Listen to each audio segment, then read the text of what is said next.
Strap yourself in and get ready. The leaders in NBL Supercoach are incoming, giving you the ultimate insight to help you dominate your mates and climb up the rankings. You're now listening to the Insight NBL Show with your hosts, Matrix and Hammer.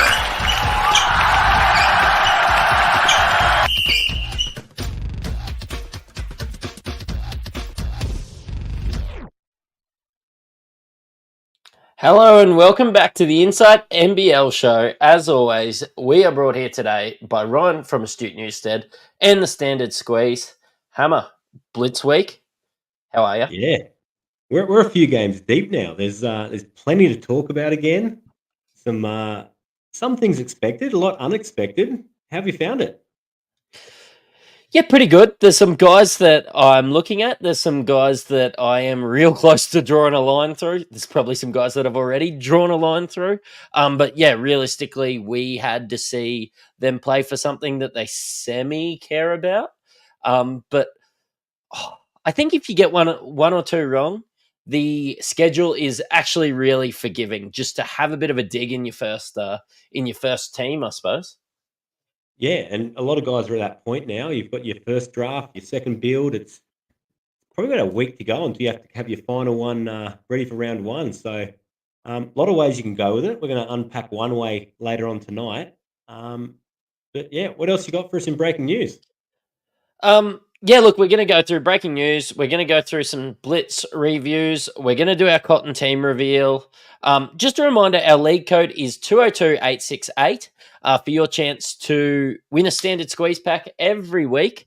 And you can join our Patreon for free to chat about the community team, which finished at like 130 last year. So yeah, just basically consensus. We vote on what trades we're doing every week. We're voting on what trades we're going to do who we're going to get to start the year. And if you want to join one of our cash leagues, just join our free Patreon. The links will be there as to how to join each one, and we will fill as many as we need to. Basically, if you're interested in a $25 league, a $50 league, or a $100 league, we're pests when it comes to it. We'll probably be in a couple, but yeah, get on there and beat us, right? Yeah, for sure. And I get really excited about the community team too. That's it's always nice to sort of claim that as your own when it's going a lot better than your own squad. So get amongst it. But really good chat on the Patreon, the Discord and stuff, trying to help each other through and get a consensus. So love it. Yeah. Look, this breaking news, mate. There was one that dropped today, and I saw that you had it up on Twitter today. Hold 1 second. It's time for some news from around the league. Oh, how I've missed these. Yeah, no Dribble Martin for the next 4 to 6 weeks. He's out with injury. This has huge Supercoach implications for Adelaide. What are your first thoughts on this? I've put a bit of pen to paper, but I'm keen on your reaction. Oh, my first reaction is disappointment because there was a few builds that I was making involving Dribble Martin. The schedule isn't too bad for Dribble. Well, it is now. But when they say 4 to 6 weeks, it is a bit more of a worry. But I do still remember that we're still a week and a half, nearly 2 weeks away from the start of the year. So I'm thinking maybe a round 3, round 4 and their schedule could be all right. Not the worst in the world, but yeah, I start to get excited about basically who's going to take those, what we expect to be big minutes. Yeah, and that's it. One man's loss is another man's gain. So, look, Adelaide were already really thin up front. You got Big Humph, and then you had Dribble Martin at the 4 spot. After that, as far as bigs go, you're looking at Ben Gristy, first year back from college, was a non-factor pretty much up until today. And in their preseason game tonight, they've started with Lat Mayen in the 4 spot. So, look, they've got some alarm bells sounding. The only other option that really goes Alex Starling. Some cheap options at the 4 spot with plenty of minutes available. If Lat Mayen's playing more of the 4, that 3 spot battle sort of frees up a bit for guys like Nick Marshall. So there's a hell of a lot going on there. But something else I want to touch on is if they are so thin up front, should we be targeting bigs who are playing Adelaide early in the schedule? Oh, yeah, we could. I didn't even think that far, but I haven't looked at who's playing Adelaide early. If I Well, have lucky a for you, quick Matrix, I have. Hui, please hit Round me. one, Kings versus 36ers. I would Ui. expect Cooks, Space Cams take advantage of that. Game two, Taipans. Some of their new imports have shown flashes. Game three, Southeast Melbourne. They've got bigs like Geordie Hunter. We know Hump gets in foul trouble. We know he can't play 40 minutes a game. We know that uh, they've got guys like Matt Hurt who can play the four spot and probably outplay some of these guys like Lat Mayan. They play the Hawks, the Kings, and the JJs through their first 6 rounds. So there's some quality bigs up against a very thin front line. And there's some major problems for Adelaide to solve. Yeah, I suppose Hump can't do it all. I mean, if I was as big as Hump and I looked across at Lat Mayan and some blokes like that defending the four spot, yeah, I'd be shitting myself. Yeah, mouse in the house. So, Yeah. yeah, what's this space? This is probably something I'm going to factor in. We're potentially looking at some forward centre eligible guys with my final squad. But yeah, big news out of Adelaide and potential for an even bigger scoring load for guys like Davis, who we'll touch on later, DJ 3J and Humph. Yep. Yeah. Excited for that. Mate, Tassie are off to that FIBA Asia Cup game. So they're done in the Blitz. Look, I don't want to jump too much into the Blitz games ahead of schedule, but they were kind of taking the piss, weren't they? Mate, they were done in the Blitz before they even turned up on the Gold Coast. So I'm hoping this FIBA break thing is an excuse as to why they've played the under 12 badminton team instead of their actual squad. But there are some serious alarm bells ringing with that squad. Like they are not filling the Jack McVay hole. They've Oh, gone with these imports, and I really feel like, and I know it happened late. They probably should have sent 2 of the imports home and gone back to the drawing board with that extra cash because it's looking all kinds of funky. But the biggest takeaway from their 2 games, and I think we've talked about this off air, is we really didn't get a look at the rotations we wanted. They were playing kids. The guys we expected to start didn't. It's still left us in the dark with what to expect out of Tassie. yeah, I've got no idea what's going to happen down there, but I mean, it's probably enough for me just to not have any jack jumpers in my starting team to start off with. Yeah, look, I'm the same. The only one I really had sort of my eye on was Majok Deng. Haven't seen enough. I don't know what the role is. They've started Ruben Tarangi the last few games, but I think the schedule allows us not to really have to consider them. So we've got time. Yeah, look, we're chatting about the jack jumpers and we're chatting about them in the Blitz. Maybe we should just hit into some of the game reviews. Let's review Yeah, the week just gone. It's time for game talk. And we go to that first one and talk about taking the piss. Have the jack jumpers ever lost to the Bullets? Jack jumpers 76 fall to the Bullets 89.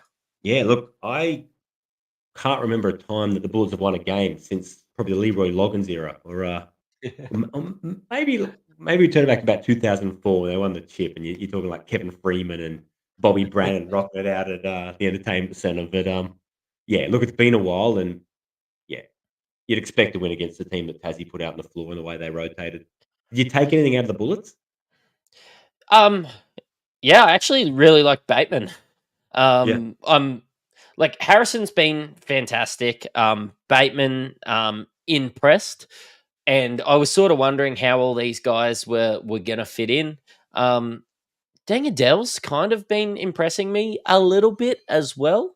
yeah, I wasn't expecting that. I was sort of expecting Prather to play those minutes, but mm, yeah, like you said, Sam McDaniel, Josh Bannon to come in. Is it really a true indication of what their team's going to look like outside of the center and the guards? yeah. Look, Bannon being out and Sam McDaniel not playing also, they've had to rely on guys like Dingadell. And Deng Adele has outperformed expectations. This is a much improved player on what we saw last time he was in the league, which has pushed his case. But I still think when Bannon and Sammy Mack come back, it is Prather and it is Deng Adele who are going to suffer minutes wise. But perhaps if they've earned themselves a couple of extra minutes because of their form. Bateman, really, really like it. He's dynamic. He's steals, assists, he's scoring. He's exactly what they needed. And if it wasn't for the schedule, he'd be in a lot of squads. He's probably a poor man's Kendrick Davis, right? Yeah, I think so. And they need him. Like they need every bit of him. But you know what? To score 20 points in 25 minutes, still getting a couple assists, getting a couple rebounds, active hands on the steals. Yeah. Look, I'll take that. Seemed to work pretty well with Harrison. Yeah. Two biggest takeaways for me have been Harrison. Like Tyrell has taken this team on his shoulders. He's escaped the shadow of Aaron Baines. He's the man now, and he is showing it. And he is looking active. He's across the stat sheet. Rocco Zakarsky coming in. He's in a lot of teams. He's highly owned. He's very cheap. Look, I like him too, and I feel like this is the minutes mix we're going to see. Probably 25 to 30 for Tyrell Harrison, around that 15 mark for the kid. At these sort of production and these rates of production, I like it because we know that Rocco goes high points per minute. Yeah, and he did kind of look gassed at the end of his 4-5 minute stints as well. Like even if you've got it in your head that this guy is going to come out and play 22 to 25 minutes a night, which I've seen on Twitter and some things like that, he's just not going to. He's just not ready yet. But 15's enough. I think 12 is close. So we're looking at a break even of around 8 points per game, which I reckon he'll more than cover. So as far as a cash cow, I think you can put that in as a lock. Talking of gas, though, did it not remind you of a little video that one SC Matrix put out during the week? Did you like that one, did you? I would have loved it without all the extra deep breaths and the huffing and puffing. But look, it's only pre-season, mate. You'll get there by the end of the year. Mate, I've been running for a few years now, and I tell you what, 10 beers before going for a 5K run doesn't, you know what, I still go. I still get out there. I've been doing that during the NRL season a little bit, just given a Supercoach review of the night before. It's like my little break before I go for a healthy iced coffee. Inspirational. Few other games we've seen in the Blitz. The next one we had was Melbourne United, Yeah, and they beat the Taipans. The Taipans were better than I expected. Yeah. Taipans 3 imports.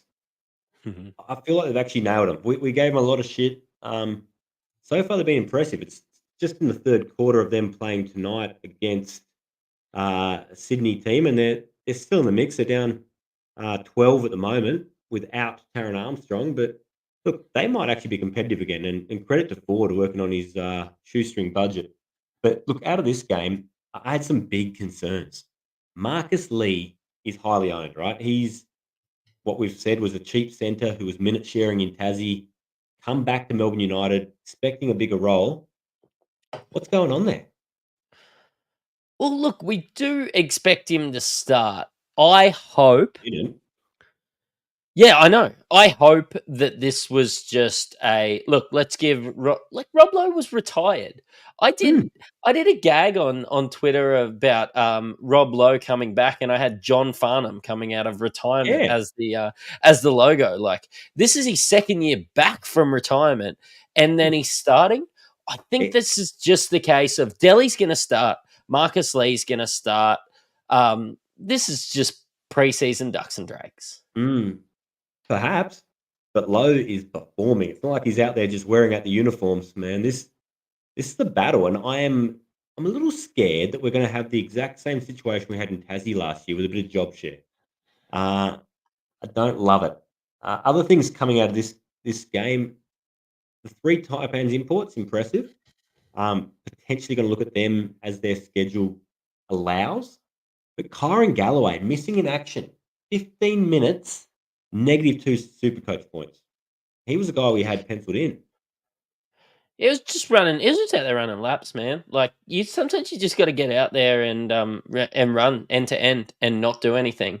And that's what he did. I just draw a line through him. I have seen enough. That sounds like your Tuesday night C grade motto. Run end to end and just do nothing. Mate, you probably haven't seen me playing C grade. I had 32 assists the last 4 or 5 games. I'm on fire, man. I find that hard to believe when the team scores 16. 32, thanks. But yeah, look, I saw that from Cairns. I thought that they were going to have to, play Galloway some big minutes, but the imports are better than expected. So we've got to rethink our thoughts. Groves can stretch the floor, and I tell you what, he looks like he could chop some wood. There's a little lumberjack about him, isn't there? It's cute. I tell you what, there's no patches like this one. Full Paul Bunyan. Hey, Taron Armstrong, what's your vibe? Still enough. Everything was going through him. He did come up a bit ginger. That's not a Tanner Groves joke. At the end, look, hang on, just got a rest. Just while you're on ginger, I saw Angus Glover play yesterday. I know he was a redhead, but I've never seen a redhead in my life. He is glowing. You could put a sausage on the top of his head and it would come out cooked.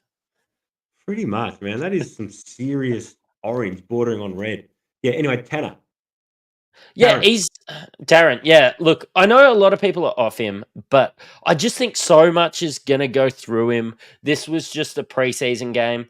Having seen him in the flesh before, I don't really see. I see Rob Edwards just being out there with him as well, but Taron demanding the ball, Taron getting it out to these guys, like Tanner to shoot and everything like this. I'm not that worried. To me, it's just a preseason game, and he still scored 13 points. It's not like he was awful. That's the positive. He's scoring the ball well. What concerns me is that in his college career, he was dropping dimes. This is a guy who was leading the conference in assists for a very long time, had a couple of NBA sort of cup of tea looks. But since coming to the NBL, I just don't feel like the assist numbers have translated. He was predicted at the start of last year as a rookie to perhaps lead the league in assists by a lot of experts around the league and didn't get close. This year, I was expecting that to improve. They've put some shooters around him. 2 assists in a game is not going to cut it. I'm really hoping he's going to sort of push that 15 points, 6 assists. But like you said, the opportunity is there. He's going to have the ball in his hands. We've seen Jackson McCoy play tonight in Taron's absence. He's turnover prone, but he's only going to play the minutes that Taron doesn't. So I'm holding on for now, but I'm hoping a couple more games will get me off the fence. Yeah, I'm okay with people getting off him there and him becoming a little bit of a pod. I actually expected him to be a lot higher than 20% owned when I opened up the app to have a look at it the other day. So I'm quite happy with that. And you know what? If it doesn't work, 200K is flexible enough for me to go to somebody else who's found himself a bit of form. Yeah. One guy I did want to bring up was AK Gak. 23 minutes, backup center, essentially on this team. I was hoping Groves was worse so that Gak would be better. But I think I've seen enough that if it means you get the stud that you want, I'm okay with having Gak in your team. Somebody a little bit more budget, but with experience. Yeah, and we know that he can do it at times. So there were times last year, despite the logjam at the 4 and 5 that Cairns experienced, he popped up from time to time and he can have some monster games. He can block some shots. He can get some of those stats that accumulate well. But then again, he's playing tonight. We're halfway through the third quarter. He's played about 10 and a half minutes and he's done jack shit. So it's rocks and diamonds with this guy. Mate, You might jag it, you might not. Mate, we had a little bit of a chat about Melbourne. An FPL Booth in the chat has a question for you. Yeah. With the fixture runs for Melbourne United, do you think the Krebs role is enough? We saw almost 12 minutes, just 5 shots in the preseason game. What do you think? What are your thoughts? I've had a look at him. I'm borderline at the moment. I want to see more. I think there's going to be a role. I think it's going to be a little bit bigger than last year. But he is sort of competing for that 2-3 spot off the bench with your Ian Clarks, backing up either your Goulding or your whoever's playing the 2 spot out of Illy and Delhi. He's that little touch expensive, isn't he? He's not an absolute bargain. I think you can play him on your bench when the schedule's heavy for Melbourne, but I think there's better options if you're looking to make cash. He's sort of halfway between, a sort of a long shot cash cow and being a rotation guy for me. Yeah, and my problem with him is I don't think the counting stats are going to be there for him. I think it's going to be he's going to score 15 Supercoach points through 13 actual points. Yeah. And if he walks out there, misses his first 3 shots, then is just a Bowen or a Cameron or somebody like that just going to get the minutes. And yeah, we don't see enough from Krebs, and it's just the ultimate risk that never pays off. And I think it's to do with the team as well. Like he did show some rare flashes when he was in Brisbane, and there's been games with key guys out where he's shown he has expanded his game from just a shooter. And he put it on the floor. He attracts a lot of attention out in the perimeter. But when you're in the game and you've got your Delhi and your Illy and even Goulding handling the ball, and in the last year when you had JLA and stuff like that, he was simply out there to space the floor. And like you said, that doesn't translate to the stats. He's solid. He plays solid D, but he's not, often the beneficiary with the steal, the block. I don't, and I have liked the fit in some of my makeups price wise, but I think you can get better value. Look, 2 more things I've got from Melbourne United. We've had a chat about Lowe and Lee. This guard rotation, they started 3 of the guards with Delhi off the bench. Can they roll that out? How tall is Ian Clark?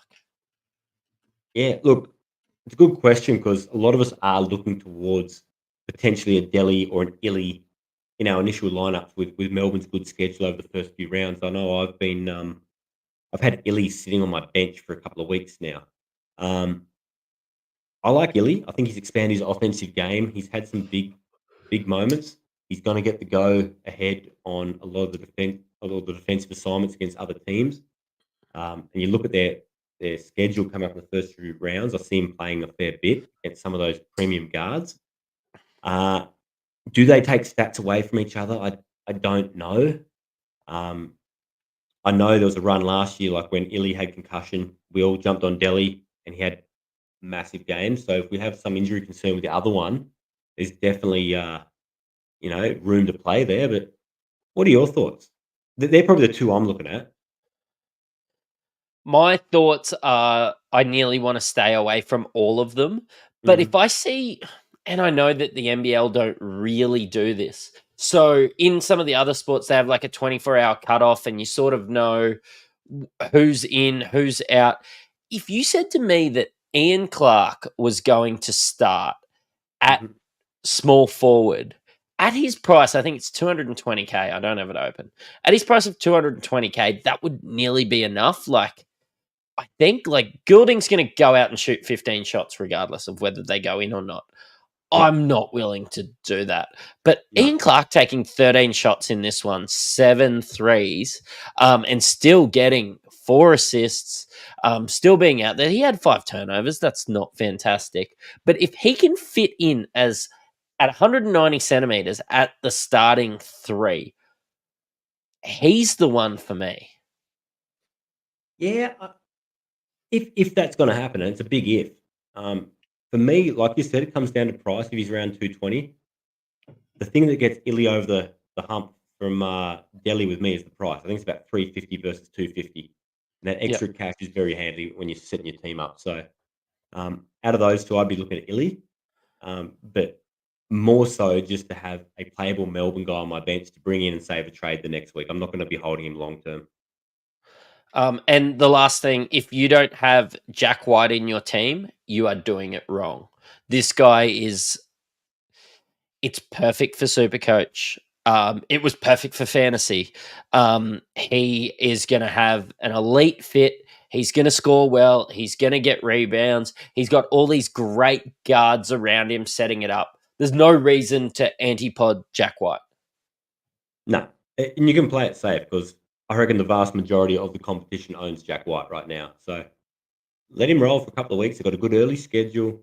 You will make a price rise out of him because his break even's relatively low. He's priced at 232,000. So yeah, I think most people who are serious about this game will have Jack White in their starting squad. Mate, the next one I was super interested to watch, and I actually really enjoyed watching it, was the Illawarra Hawks, 112, thumped the Phoenix, 93. A couple of takeaways. Look, Tyler Harvey with Robinson out was, I suppose, the guard. Drake Hell still took all his shots, just missed them on the day. And Lockie Aldrich is him. Well, I think there's a caveat to that, isn't there? Lockie Aldrich was him unless Darius Day is him. That's the one that's hanging over our heads. So Darius Day, the new import power forward, was not cleared to play in that first game. He's expected to play this next one. So that's going to give us a good look, maybe, unless they're easing him in at how that minute mix looks. But Aldrich looked great. I don't even know how to explain it. It looks like I don't know, man, like an uncoordinated woolly mammoth leading the break, dropping off little assists. This guy was unconventional at best, but this is another lumberjack guy just cocking it back and throwing it down over someone. Like this guy, we knew he was good last year. Didn't get the opportunity, but he's gone away in the off season. He's put in work and he's come back and he looks like you on a Tuesday night in C grade. Exceptional. Thank you. Means a lot. He's just about 12 centimeters taller than me. But look, Aldrich. Yeah, look, Aldrich did enough, and I think that once Days come in, Aldrich is still going to do enough to be a good investment at the start of the year. I'm not sure he's going to start with Darius Days back. Darius Days, as a comparison, if I had to compare him to anyone, it's probably Gary Clark. Really? I had him as a poor man's Dr. Doolittle. Yeah, true. He was in that I can't remember the Japanese team that come over to play against Perth, or the Chinese team that come over to play against Perth earlier on. That's what I saw him. Yeah. And they're like, yeah. So, look, I'm excited to see what he's dishing up. Still not good enough for me to throw 277K at him. No. But even if he comes in and starts, Aldrich is good enough that he's going to cover his 120 for me. And you can always hope that they have a slow start. You can get them at a cheaper price. Like we picked up Doolittle last year, sort of, a few rounds in where everyone was saying he's rubbish, send him home. Picked him up for about 170,000. And he pushed, close to 300 at one point. So there's plenty of time and wait and see. And we've got a lot of good forwards this year to pick from. Jack White, obviously, is one we've talked about, and there's a bunch of others. But other thing out of this game that I saw was Derek Walton Jr. He didn't play many minutes, but while he was out there, his points per minute was unreal. His score was brought down a little by a fair few turnovers. But let's tidy them up. We know he's been efficient with the ball in the past when he was with Sydney. Maybe it's just learning some chemistry, getting some cobwebs out after not playing a whole lot in China last year. But he's on the watch list. Yeah, and the thing for me was he seemed to have been able to make it fit with Sobey. It was just one game, and I don't want to overreact because we know Sobey kills other guards, suffocates them even. But horrendous. They looked okay. Yeah, they looked okay. I am mildly optimistic that they can make it work. Yeah. That was one of the big things on my what to watch for that we'd put out on Twitter before the game was Walton Jr. and Sobey, are they going to be complementary or are they going to be competing? And we didn't see a hell of a lot of them together because Walton didn't play much and there were times when they weren't sharing the court. But I need a bigger sample size because we know as the season goes on, the dynamic may change, especially if they're not winning. So, yeah, but look, Walton Jr. in round 2 is one of the only teams on, Southeast Melbourne's one of the only teams on doubles. So potentially a target there if you don't start with him. A few other things that come out of that one were Hickey. Davo. Don't Mm. search for Dave Hickey in your Supercoach app. Yeah, that's a good tip for new players. Hey, he was great off the bench. And I think a lot of these teams have been rolling out some funky lineups and minute sharing and equal opportunity under 12s bullshit. The Hawks went pretty close to what I think their minute spread will be, and I was impressed with Hickey in probably a sixth, maybe seventh man role. He played about 20 minutes and he dropped some stats. So very cheap, about 106K from memory. He should be in a lot of squads. Cash cow. I was thinking about going away from him because I wasn't I see him out there and I see him energetic, like mouse in the house, rebound, get the odd assist, but probably not playing the primary guard. But it was his scoring in this one. 8 from 12, had the most amount of shots from anyone from Illawarra. When Days comes in, that's not going to affect Hickey's minutes. I see like a Peatling and maybe Blanchfield not playing as many minutes, maybe Peatling dropping almost out completely. But yeah, that's not going to affect Hickey. I think, Young Lee's going to have his moments out there, but Hickey could even slot in there. There's going to be 20 minutes a night for him. Yeah. All right. So talking about that sort of sixth man role, cheap cash cow guard who might play a little bit more, compare Glover and Hickey for me. Where do you sit on this one? I think Glover isn't going to get the assists, isn't going to get the steals and the blocks of somebody like Hickey. I love Glover. He is a microwave, is the best way to explain him. Yeah. Yeah. Microwaves are hot, so is his hair. But yeah, I just who we are talking about in the last game when he gets 15 Tanner Krebs, perfect example. Compare Tanner Krebs with Glover because they're going to be the same. 15 points with 13 real points. Whereas Hickey can do a little bit of everything and just accumulate by being out there and being a bit more complimentary. If he's not making shots, I don't think Tatum's going to pull him off the floor. If Glover's not making his shots, it's going to be sit down, champ, not your night. Yeah, no, that's fair enough. And the thing with Hickey is, I don't even know what position he is. He's just a player, right? He's unconventional. The shot's not pretty. He just gets it done. All right. He earned his minutes last year just from being energetic and wanting to win. Yeah, especially on nights with that team where they didn't have anything going for him. He could spark it. Hey, Southeast Melbourne, on defense, they are atrocious. Is this a sign that we load up on teams playing Southeast Melbourne? Because it's going to be a track meet.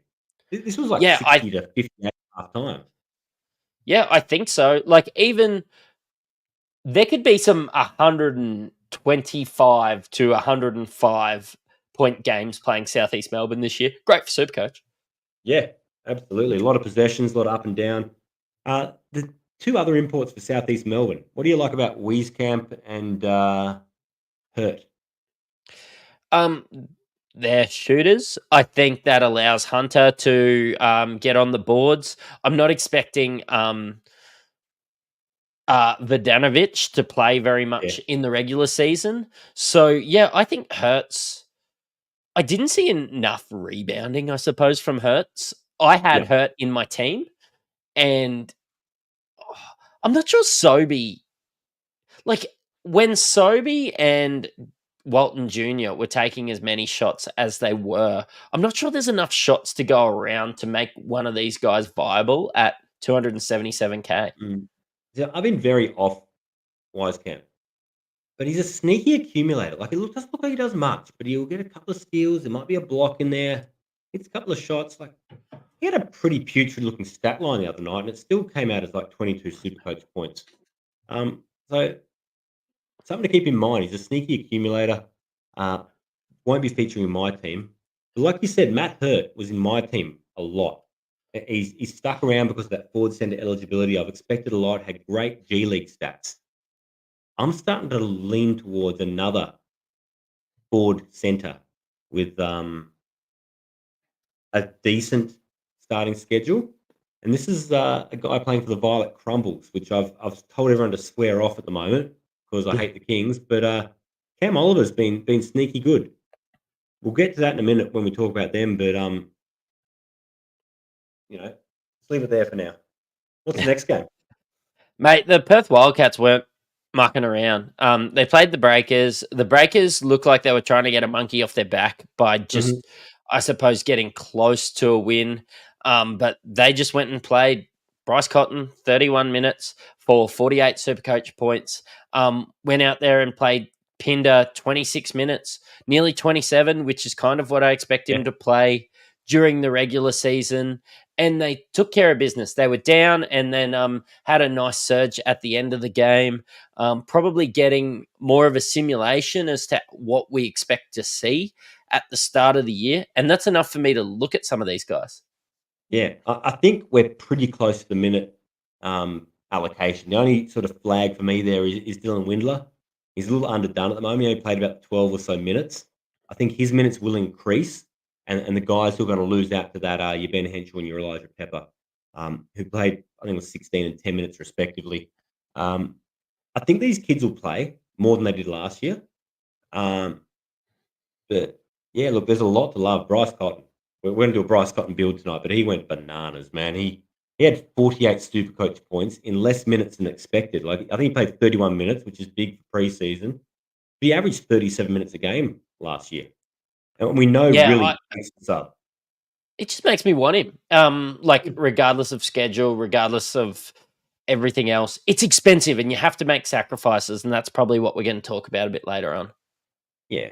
However, you hold him for 3 rounds before a price rise if you can manage that or in and out. But then they've got that set of 5 doubles in a row where he's probably going to be a captain choice week after week. So you've really got to make sure that you've got the cash or a plan to bring him in for those ones. Look, Pinder, loved it. Doolittle was very quiet. What about Almanza? He's on a lot of people's radar. Yeah, so I was playing the new 2K the other day, and he sort of gets set up as your rival when you play for Team USA under 19s, and I was actually curious to see whether his ownership went up after that one because they made him sound like a really bad dude. And he went out there and had a bit of a mid stat line for 19 minutes. He was talking trash in the 2K game. I don't think he was talking too much trash in this one. But look, 20 minutes, 9 points. The problem was I didn't see any rebounds. I didn't see many assists. I didn't really see enough counting stats, but maybe he's just warming into it. It's still going to cover his price. But I'm just not sure it's going to be that 115K cash cow that we were hoping for. No, but forward center eligible. Can potentially stash him until they get the doubles. Maybe he figures it out by then. It's still very much a wait and see. He's not in any of my builds at the moment. Hey, there was another team on the floor, New Zealand Breakers. A bit of an improved showing from their 2 absolute drubbings at the hands of the Kings. A few things to like, a few things to be slightly concerned about. Macca off the bench, Mitch McCarron. He's a bit of a resurgence. Oh, I mean, he came in as was he the captain last year of Adelaide? And then they changed coaches and he basically worked his way out of the rotation. I think he was a bit underdone last year and he played really well in this one. But he's not going to shoot 100% very often. No, look, I understand there's a new coach there, but I remember Modi Mayor coming out preseason saying, look, we're going after Mitch. We want to play him the way he was played in Melbourne United as a secondary facilitator next to PJC, a slightly bigger guard. He had this really clear, defined role. So I'm really hoping there's some continuity between the two coaches and we see some of the old Mitch McCarron. 'Cause I used to love watching him in Cairns. He did get 10 rebounds a game as a guard and be upstairs, but uh, look, cheap price. And you don't have to worry about it till round 5. So Yep. we're going to get 2 looks during the regular season. Mm. Then they go off to play those NBA, NBL games. I actually enjoy watching them. So I'm going to be watching them. We're going to be chatting about it on our show. And you've been having a bit of a chat about boost strategies, and I know the previous winner, Dave's been having a chat. He's going to come on for a show before the end about his boost strategy. But the Yep. New Zealand Breakers in round 5, that's boost worthy almost. Yeah, look, you've touched on the fact we've got a bit of an article out, some interviews with some of the past winners, the past guys who've done really well, been up top of the rankings. Whiskers finished 7th last year. He's in there as well. Both of us have put our take on it, a few others. It's been really interesting to see how some of these top coaches use their boosts because you only get 4 of them throughout the season. And look, for me, when you start to get these changes in the schedule where there's these big runs, like New Zealand coming into that run you're talking about, that's a really good time to use a boost. But yeah, we unpack it in full detail. So if you want to get your hands on that, get the inside word, jump over onto the Patreon. Get a lot of exclusive content over there. Yep. Let's have a talk about these imports because how do I say this nicely? I hate Mooney and Gillespie. Yeah. I think they should be not bothering to unpack their bags right now. Yeah, like New Zealand's a great place to go for a holiday, but come around 4, they still might not be there. Yeah, maybe this game over in the US will be a one-way ticket for them. That's the plan. They'll try and bring someone else back. Look, Gillespie showed a little bit more, but definitely not enough in that last game. Whether he's brought out as a role player and they've realised they need much more than that, I don't know. But I don't think that the two of them are going to be fantasy relevant at all this year. PJC is the guy on that team. Everything's going to run through him. He's going to get his. Maybe he will drop in price while they try to figure it out before the sweet spot in their schedule. One of the only other ones I've really got circled there is Bolden. He's been very underwhelming so far. He had the 10 rebounds, but only about 1 or 2 points in that last game. He's got a hell of a lot of potential. Just can't seem to string it together just yet. Yeah, and I think if he did get that starting center spot, I'd be a bit more interested. But yeah, he kind of played 20 minutes a night last year in a minute share with Jordan Hunter. I'm not super interested in him just getting in a minute share with Freddie Gillespie. Yeah, and I don't like that he's coming off the bench. Like he's playing minutes, but they're starting Grant Anticevic, Anticevic, whatever his name is. And look, he's popped up and done a little more than the DP was over in Southeast Melbourne. But I'll keep an eye on that situation because I don't think he's the starting power forward for that team, surely. And we touched about it in our preview. We don't really need to, honestly, we don't even need to look at the Breakers yet. We're going to have plenty of chances during the season to get in before their price rise. So let's head into the next one, mate. And it is Adelaide ripped the Jack Jumpers to shreds, 96-64. I'm more excited to talk about Adelaide than talk about the Jack Jumpers again because Kendrick Davis is him. Yeah, I agree. Jack Jumpers are feeling more and more like your Bullets every day. But look, Kendrick Davis is him. We talked about this early on. We've called it. Look, I'm going to go early and say we were right. This guy can play. He's filling up the stat sheet. They had 37 points, actual points, between him and DJ 3J today. His 26 minutes tonight in a blowout, that will only increase as the season goes on. And especially with Jarrell Martin out, they're going to be more and more reliant on him filling up the score table. Yeah, look, he's as much of a lock. And look, I'd be interested in DJ 3J too. It's just he's a little too expensive. Kendrick Davis seems like he's great value. It seems like when their depth doesn't look real good in the front line that they're probably just going to jack up a whole lot of shots. And you don't get penalised anymore. How good? No, and there's few sneaky rebounds for everyone else playing the game. Look, I don't love DJ 3J. His game has expanded infinitely since his time in Sydney. He's no longer just a 3-point shooter.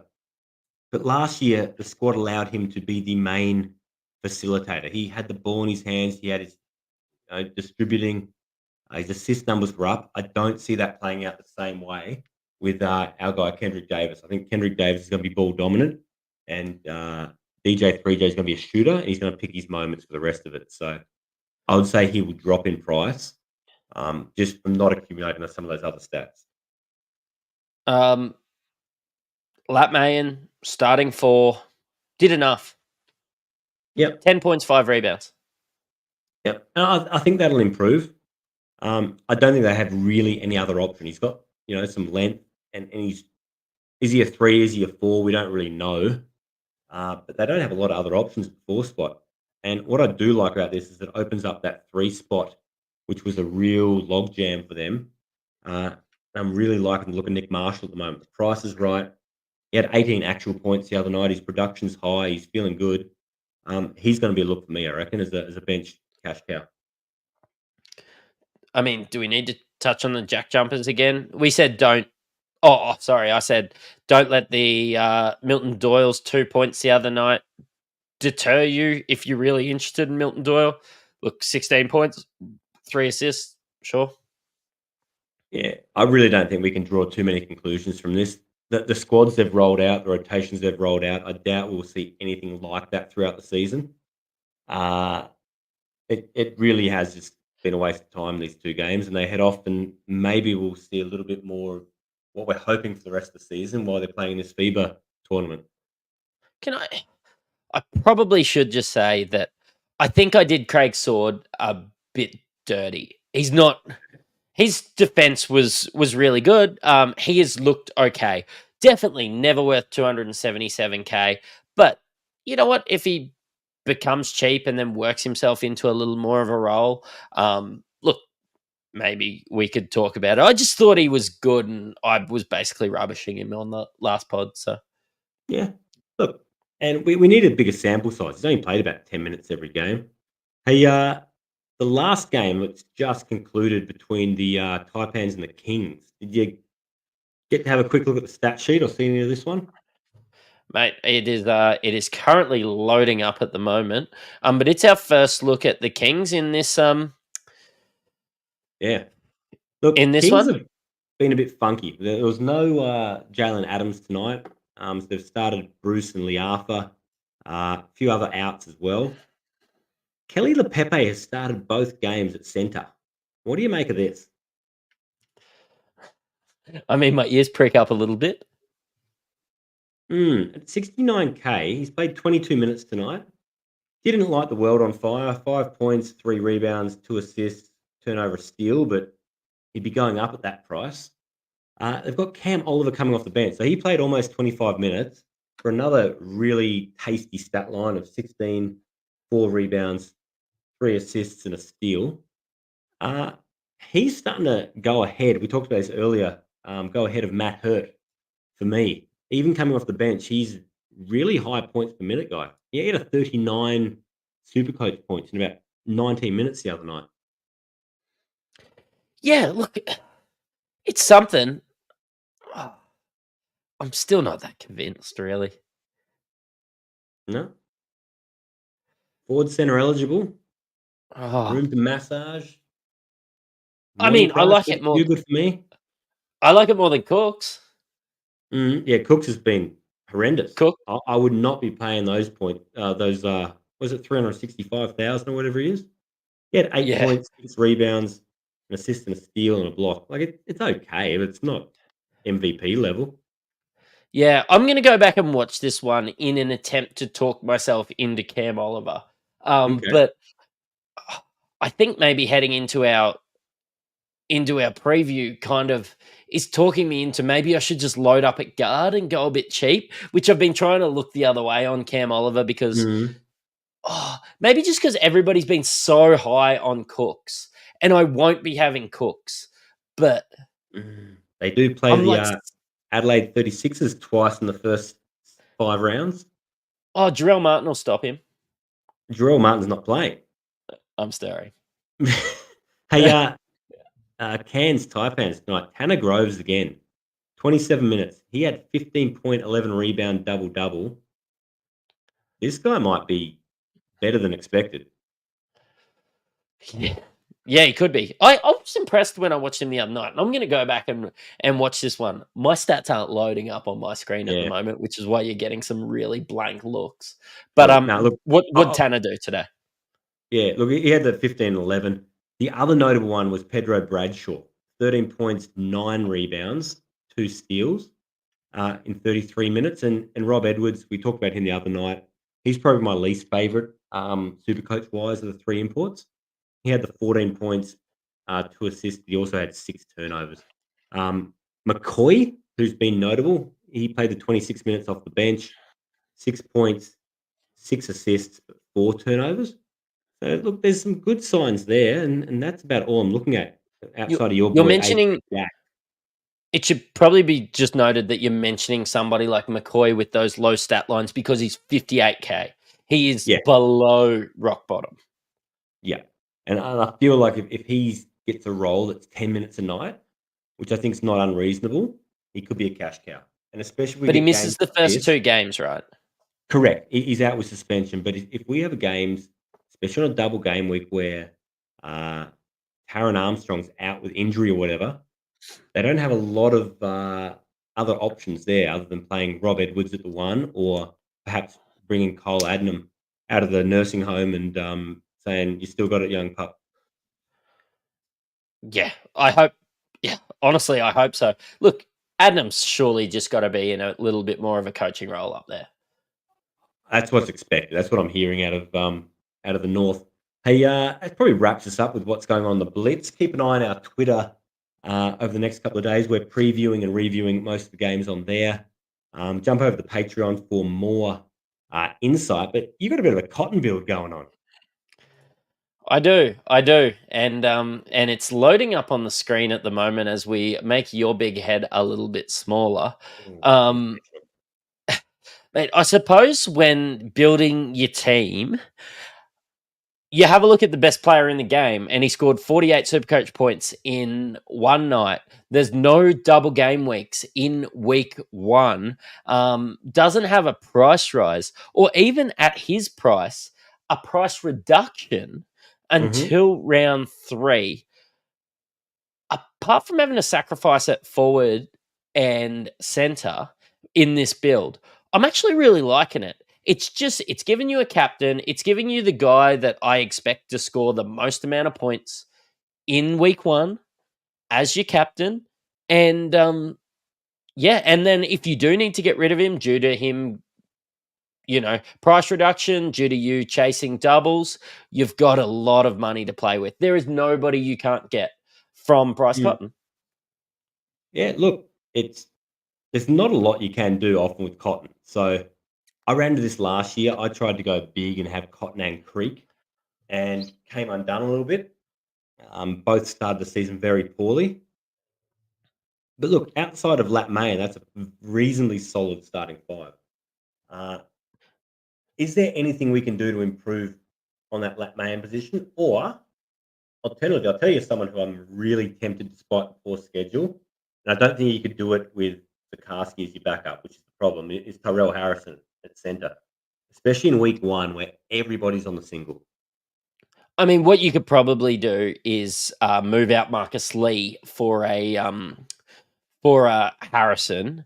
But I was just wanting a couple guys that had that double game week coming up. Yeah. It's quite weak for Illawarra, Southeast Melbourne, Melbourne, and some of these other guys that have the double game week in that second week. So if you're doing a build like this, you're going to have to attack the double game week in week 2, so straight away. But look, let's just go through the guards first. You've got for those audio listeners, you've got Bryce Cotton, captain. You've got Kendrick Davis, who could easily be honestly, yeah. Jack White and Kendrick Davis will be in my lineup. Spoiler alert, regardless of whatever makeup my team's doing. We've got Taron Armstrong and Will Davo Hickey. on the bench there. So we've spent up at guard there. Any qualms with that? Are you okay with having a Hickey and Armstrong on the bench there? Well, look, it's good you brought that up because Thursday is Are You Okay Day, and I'm actually not okay with that because, look, week 2, who are you going to be your guards on doubles that are playable as a starter? Yeah, you just got to do. You've got Will Hickey for starters. Would you So start Will Hickey? you might not have a choice with this build. There's got to be sacrifices made. But can you just play Bryce Cotton if he goes and scores 45 points a game? Like at 44, 8, that's like 42 average. You can just play him. Like you don't captain him. You obviously captain elsewhere. But you could just play him. Yeah, look, he's one of those rare players who are playable on the single. I don't love having such a weak second week. I feel like you'd get there and you'd want to boost. But look, I just don't know where you're going to save the money elsewhere though. But you've got 78,000 free. You're going to probably trade out Cotton week 2. So let's say you trade him down to a Derek Walton Jr. It gives you another starter, and you need someone on that bench that is playable instead of Kendrick Davis. Like that's what I'd be looking at, and that's why I've probably looked at someone like a Shea Illy or someone on that bench who can come in next to that other stud. Well, you can go Taron Armstrong just to Shea Illy. Okay. There we go. Then we've jump back on Taron before the price rises. Look, yeah, you can jump back onto Taron before. Yeah, cool. Okay. Now that we've chilled out a little bit, we go to the forwards. You've got Jack White. I've just made him vice captain. Not that really matters in Supercoach. With Lat Mayen there at 130k, I'm not excited, but you've got to sacrifice somewhere realistically. And I get that you're not excited, but I'm more excited about that now than I would have been a day ago with the Jarrell Martin. So we've talked about that throughout the pod. He's going to have opportunity. I think he will start at the 4 in Jarrell Martin's absence. So for a 1-2 week rental, something like that, I think you can get by. My only sort of question for you there is Mayen versus Ulbrich. Yeah, and I just want to see week 1. Like this is a Cotton build. This isn't my final build. But but I just want to see how he is with days before I commit to starting him any week, basically. Fully understand that. That's cool. Your bench, look, Nick Marshall, I'm high on that guy. Yeah. Look, just giving him a run, having 100k just to get out there and have a go. If he's your starting 3, even if he's not your starting 3 and still playing 18 minutes, look, he's going to exceed 100k. He was good when he played last year. Yeah. And he's shown a lot in preseason. There's an article on the NBL website today. The coach is high on him, and I think that the article went something along the lines of he produced 18 points. They didn't call a single play for him. So I think they like the way he just picks his moments. Ulbrich, we've talked about at length. Sikorsky, look, that's a really nice price to be able to go cheap on your centre option, isn't it? Yeah, it is. Look, Sikorsky's going to exceed that. And you could go with an AK Gak or somebody like that with that little bit of money in the bank because Brisbane's schedule's so bad, and just jump on Rocco a bit later on. But because I want to attack the doubles, I just want to lock in somebody that I could definitely get some cash rises out, should get some points. You're only getting half of his points anyway. He's fine there. The biggest question mark starts to get with going cheap at centre. And it starts to go like, do you just go Harrison? Well, with the Melbourne double and wanting to attack that double in week 2, you kind of have to have these Melbourne players or a Southeast Melbourne player. Like you don't have a choice really. Would you go Rob Lowe over Marcus Lee to save cash elsewhere? I would consider it, but I'm going to have to see how the rest of the Blitz sort of shakes out, basically. Yeah. Hey, cool. Look, another thing on Rocco Sikorsky we haven't probably mentioned is Harrison has been prone to foul trouble and injury over the last couple of years. Now, if he was to succumb to either of those two things, this could be a really, really big uptick for Rocco's production. Yeah. Again, my problem is like watching him play 4 or 5 minutes and looking absolutely gassed. And they do have Toby Smith-Milner there, who's at times popped up and looked serviceable. I mean, I would be getting Rocco fit to not play Toby Smith-Milner, but hey, Toby Smith-Milner just keeps getting every time he gets on. He must be really good in the locker room, man, because he just keeps getting picked. Yeah, that's it. Hey, look, I know it's just a Cotton build. Would you consider starting with Cotton for your actual squad? Yes, genuinely, due to the fact that you can. I know that you don't play too many of the other Supercoach sports, but due to the fact that you can basically max trade in this, Cotton for me is the best captain week 1. So getting him, I hate banking trades in these sports because you never know whether, Marcus Lee and Lat Mayen just roll out and break a leg in the first week, and then you're stuck with playing Cotton on singles. But he is the best captain option in week 1. You can basically consider, that being almost like a double game week for anyone else. I've just got to make some of the other things work. Look, I would love, like you said, to be considering a Space Cam or somebody like that. This isn't viable to have Bryce Cotton and Space Cam. I cannot see a world where that works. Yeah.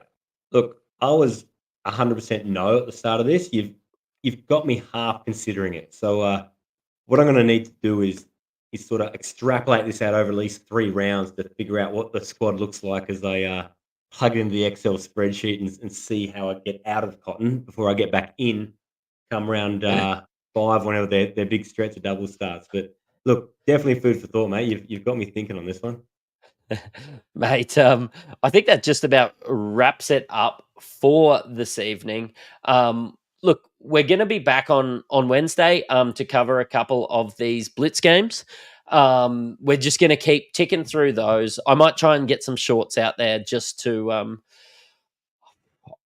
get some content out there. But my team's changing constantly. I know yours is. Look, where you get access to the most of that is our Patreon. It's $6 a month on there. We will do our final team reveals on the Patreon.